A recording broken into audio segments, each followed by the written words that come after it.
સિદ્ધપુરમાં બિંદુ સરોવર આજનું સર્વ પિતૃ શ્રાદ્ધ મારી નજરે ઘણા લોકો પૂછતા હોય છે કે ભારત હિન્દુ રાષ્ટ્ર ક્યારે બનશે। મારો તેમને જવાબ છે કે રાષ્ટ્ર તો હિન્દુ જ છે, તમે હિન્દુ ક્યારે બનશો।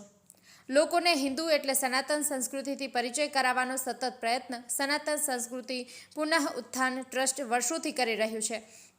તેના એક ભાગરૂપે આજે સિદ્ધપુર બિંદુ સરોવર ખાતે સર્વપિતૃ શ્રાદ્ધની વિધિ સંપૂર્ણ વૈદિક પદ્ધતિથી સંપન્ન થઈ। મારી વાત કરું તો હું મારા પૂર્વજોનું શ્રાદ્ધ કરવાનું ઘણા સમયથી વિચારતો હતો।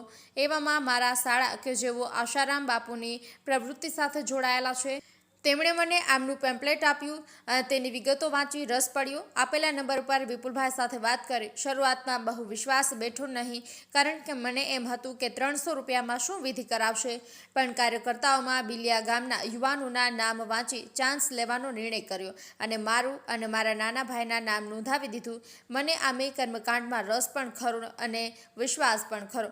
જેમ જેમ દિવસ નજીક આવતો ગયો તેમ તેમ મારી ઉત્સુકતા વધતી ગઈ। આખરે આજનો દિવસ આવી પહોંચ્યો। વહેલી સવારે સમયસર બિંદુ સરોવર પહોંચી ગયા। વહેલી સવારનો સમય માતૃગયા તીર્થ જેવી પવિત્ર ભૂમિ અને પવિત્ર દેવોનું મોસાળ એવી શ્રી સ્થળ જેવી જગ્યા। લોકોને ધોતિયા જેવો ભાતીગળ ભારતીય પોશાક પહેરવામાં પડતી અગવડ જોઈને થોડીક રમૂજ પણ થઈ।